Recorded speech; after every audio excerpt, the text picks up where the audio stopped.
Javier Faye, I'll tell you what, we didn't have to go far to see trees like this one taken down by the wind. And no matter how strong this tree was or how strong these roots were, it was no match for the wind that we were seeing today as one of the strongest storms in years hit the valley.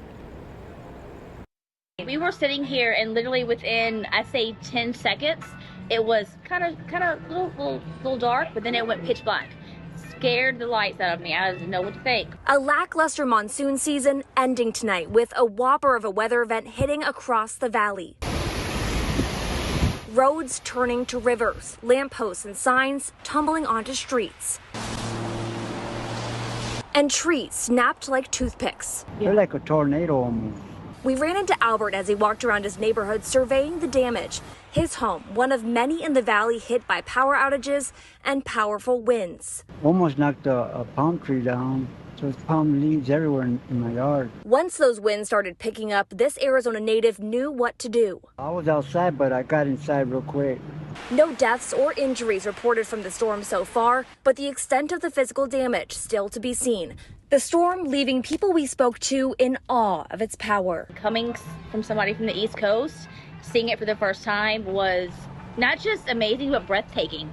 It was so surreal, but I absolutely loved it. And as the sun rises tomorrow, we'll likely get a better idea of exactly the extent of this storm and this damage and how much our neighbors are going to have to clean up.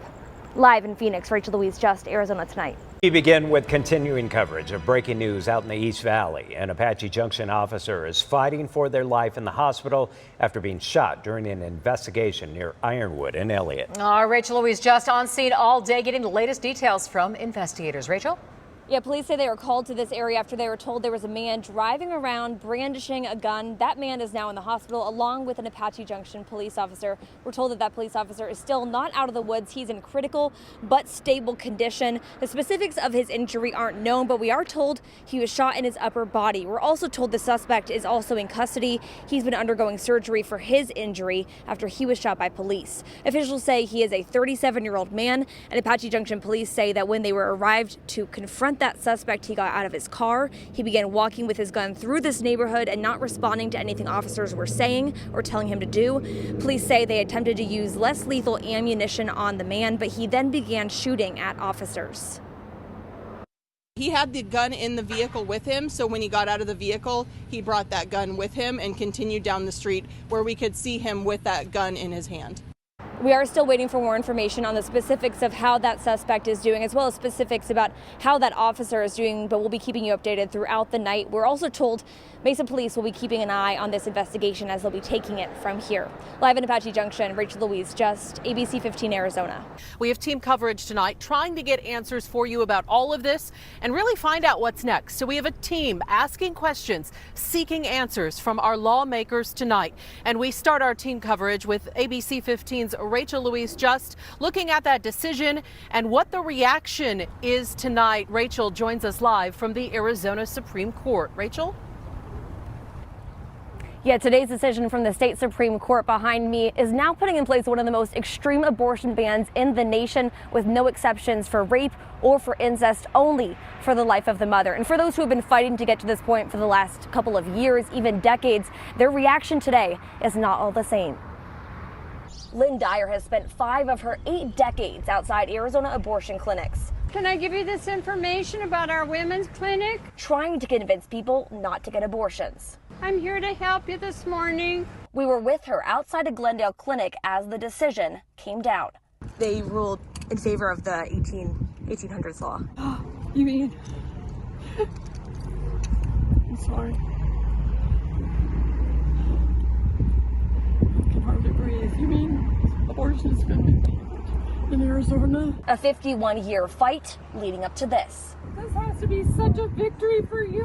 Oh! The current law in place in Arizona, which bans almost all abortions after 15 weeks, was passed by the Republican state legislature and signed by Republican Governor Doug Ducey in March 2022. Ducey stands behind the 2022 law, saying on Tuesday, quote, "The ruling today is not the outcome I would have preferred. Address this issue with a policy that is workable and reflective of our electorate." That sentiment echoed by current Republican State Senator T.J. Shope, who says he will actively work to repeal the Civil War-era law and bring back the 15-week law. Meanwhile, others on the side of banning abortion see Tuesday as an outright victory. Life is a human right, and voters and politicians, they're always in the right when they protect life as much as possible. And in some cases, a prayer answered. Oh, praise God.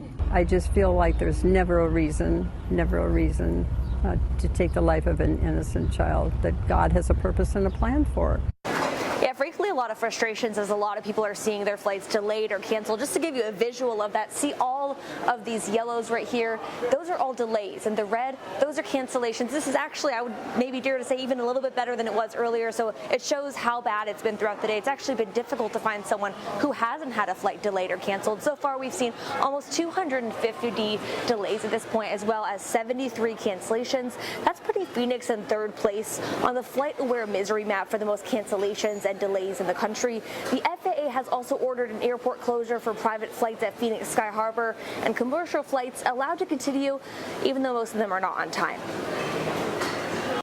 Half my friends are down there because their flights got switched down there, but I'm flying into Buffalo, so now there's snowstorms there. So I'm praying mine doesn't get canceled again, but I don't know. We'll see.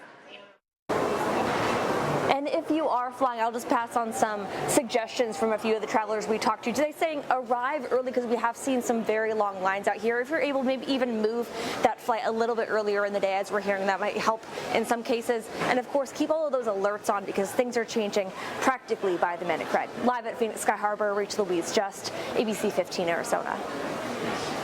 I want to send it back out to Rachel Louise Just, who is in the Northwest Valley right now for another update on what's happening there.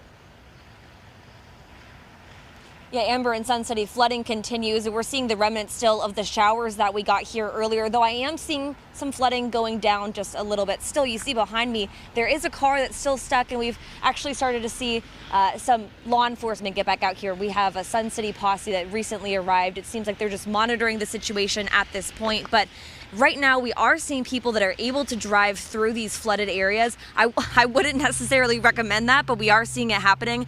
And I will remind people, if you are out here driving around right now, people are trying to be cautious. They're trying to be safe. And even just before I went live, I saw a couple of people almost get in an accident about 10 feet away from me because one of them was trying to be cautious, not sure if they wanted to go through that flooded area, and the person behind them being a little impatient. So if you are out on these roads, remember, other people are not sure what to do in these kinds of situations, and be sure to be patient with them so we can avoid any more disasters today. Amber, I'm going to send it back to you. One of the 7 natural wonders of the world, barely visible tonight through thick smoke that's coming from the Dragon Bravo fire that continues to burn on the north rim of the Grand Canyon after wiping out many of the structures in that area.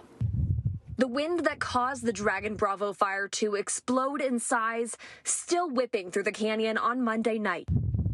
But none of it, the smoke, the smell, the small pieces of ash still falling every once in a while, is keeping the people we met along the South Rim from enjoying the majesty of this canyon. You know, it's nature. It's always a bit different than you expected. One family coming all the way from Germany to see this site. Well, my mom wanted to come here 30 years ago, and then she couldn't, and now we made the trip finally as a whole family, and now we're here and enjoying the sunset. Another from the East Coast, smiles still on their faces. Seeing it like this, it kind of adds a level of mystery and kind of mystique to it. Feels like a mysterious void. The South Rim still open to tourists, but practically a ghost town during what's normally the busiest time of year. The North Rim and major trails into the canyon's interior closed for the foreseeable future.